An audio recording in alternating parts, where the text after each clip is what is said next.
Aloha folks, and welcome to today's video. Today is the new moon in Leo, and it is August 8th, 2021. That's right, it's the new moon in Leo. And according to everybody who's emailing me or all these things being shared on Facebook, today's the Lion's Gate, all because it's 8/8, and we're in the tropical zodiac sign of Leo. So it must be special because the calendar says 8888. Ooh, is it really that special? I think it's special today because it is the new moon in Leo, and we've got some pretty fun transits if you're into that. I'm not into that today. Today I want to talk about this Lion's Gate. So there is a Lion's Gate, but it's not today.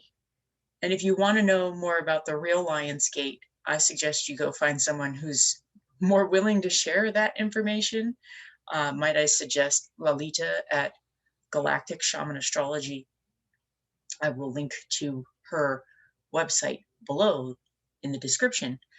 However, what I want to talk about is I want to talk about today and what the hell is going on with all these people claiming that 8/8 is Lion's Gate. Well, it's all started with Pope Gregory XIII. Pope Gregory recognized that the Julian calendar, the calendar system that the world was using, for the most part, the world was using prior to us switching over to the Gregorian calendar, it was way off. And way off in the sense, something about Easter not lining up properly with the spring equinox. I know Easter's not on the spring equinox, but Easter is supposed to happen within a certain relation to the equinox, and it wasn't happening. And it was because it was off, because there's a wobble to the Earth's tilt as we go around the sun. Now, I'm not saying that the Gregorian style didn't correct the issue, but what it did do is it changed the dates. It shifted things. The new year used to begin on March 25th. And when it started being implemented, suddenly March 25th became January 1st. So it's also important to recognize that Pope Gregory XIII didn't come up with this plan until the late 1500s. And depending on what country you were in, you may not have even begun using the current calendar system until as early as 1949 in China. So I very well know people that have lived in countries such as China, and that are old enough to have remembered a time using a different calendar system. It's similar to this whole thing about, 2012 was the end of the world according to the Mayan calendar. You just go get a new calendar, and maybe the numbers are different, because maybe the calculations have changed, because maybe the circuitry or the electrical charge in the circuit has changed. And that could very well be. I'm not sure if any of you follow the Suspicious Observers YouTube channel, which I'll also link in the description below. But one of the things that this gentleman has been monitoring lately is NASA's prediction for the shortest day of the year. The shortest day of the year on Earth has been fluctuating wildly, and they've wiped the data, I think 4 or 5 times, because they just can't get it straight. Our spin right now, our electromagnetic field is changing, and the way that the Earth is, the speed at which the Earth is spinning is changing. Are we slowing down? Are we speeding up? Honestly, I can't remember right now. And that little detail isn't my concern. It's just something that I've noticed in terms of one of the things that I like to listen to. And so that's why I'm rocking Bobinsana today. I'm not rocking the tiger, because it may be Leo season, but it's not the Lion's Gate.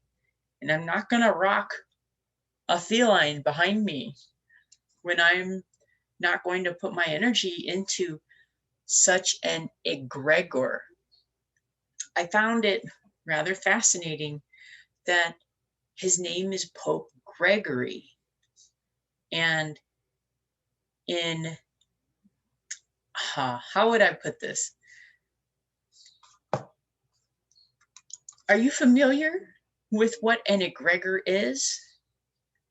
I looked it up on this website called Wikipedia, just so that I can keep something straight. And if you want to look it up, you can read this on Wikipedia, not Wikipedia, witch, like the witch with the broomstick and the cauldron. Egregore, word comes from Greek meaning wakeful or watching. The egregore is a term used by the members of the Hermetic Order of the Golden Dawn and the Kabbalistic Order of the Rosicrucians to describe the personality a group takes on independent of its members. It is a sort of thought form being that is formed from the collective consciousness of a group of people that develops its own autonomy, capable of exerting influence on the group's members.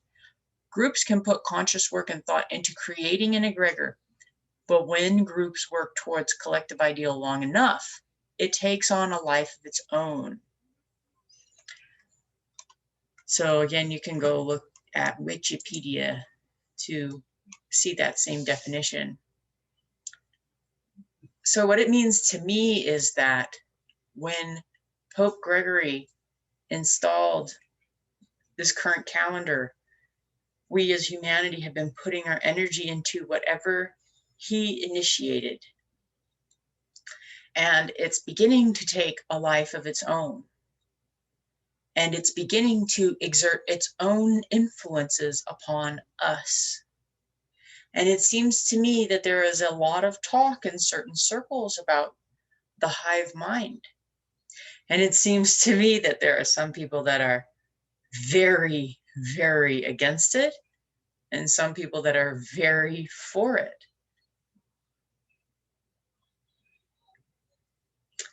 So I have my own side, my side. And my side is to simply share this with you right now so that you can be aware of what you're putting your intention into, because these things matter. Egregores are among us. Gosh, I wish I could remember off the top of my head. There was a university that did an experiment, and they did create an egregore, and they gave him a really common name. Gosh, I can't even remember what his name was. It was some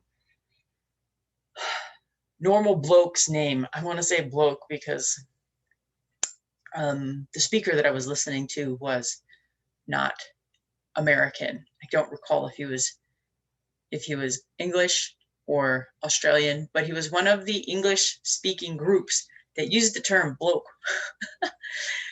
Oh gosh, if I could find that long, multi-hour talk where this gentleman goes into the use of magic, I would link it below, but I don't think I have it anymore. Some guy that created a comic, gosh, about superheroes. I can't remember. Oh, anyway, it can't be that important.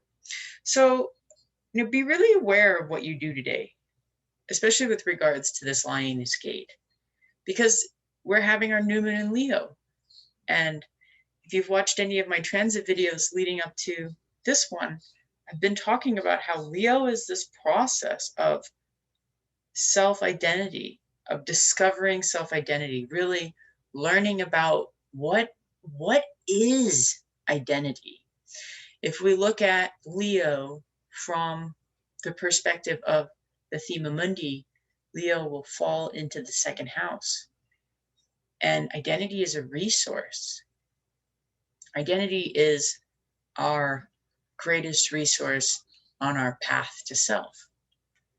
In human design, the G center, G like chi, the G center is the center of love, direction, and identity.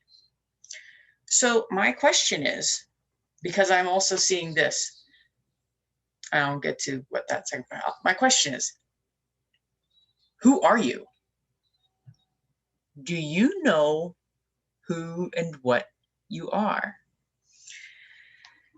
I recognize there's a large group of people that say that they're the children of God, etc., etc. They were created by an intentional being.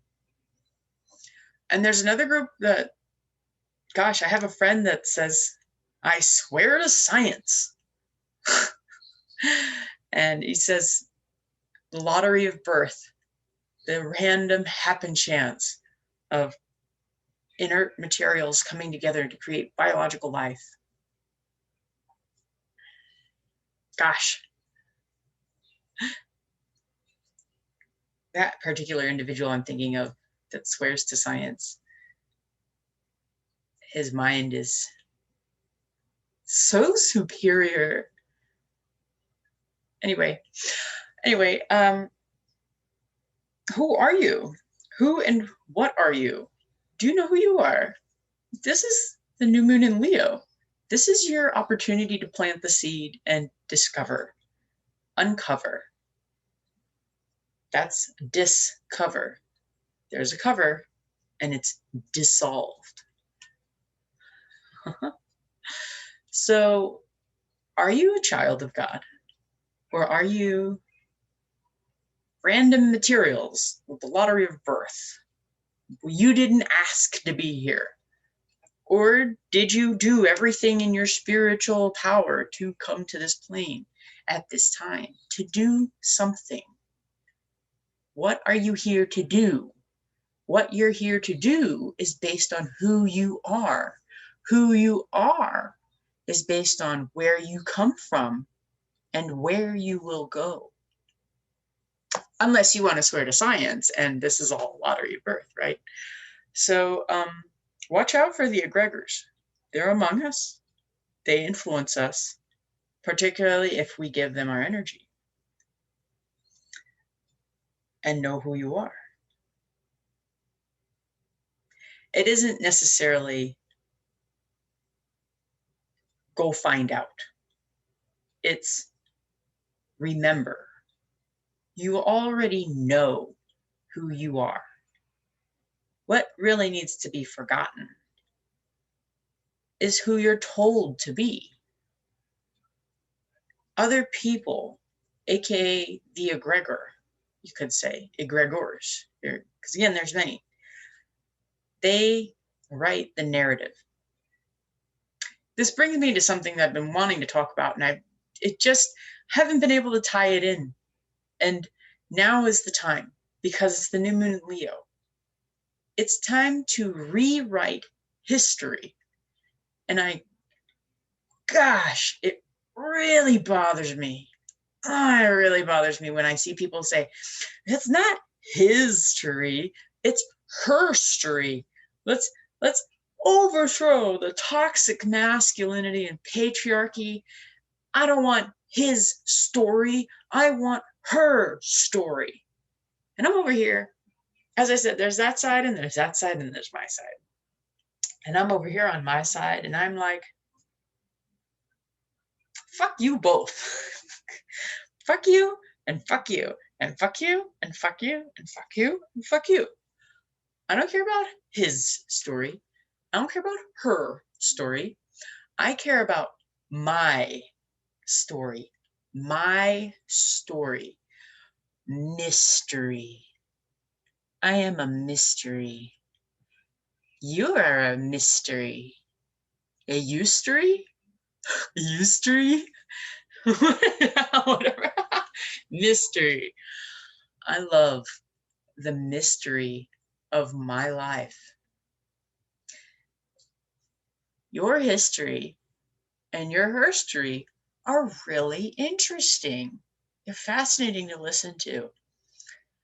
If there's anything from his story or her story that I can take into my life based on my story, I'm happy to do so.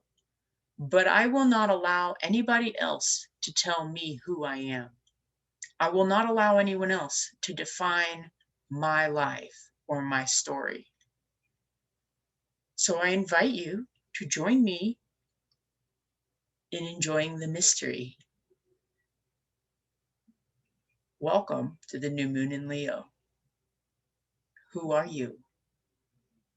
If you're a mystery, that means life will always be a joy of learning what you are here to share and express, because you already know it. It's in your very being. Aloha.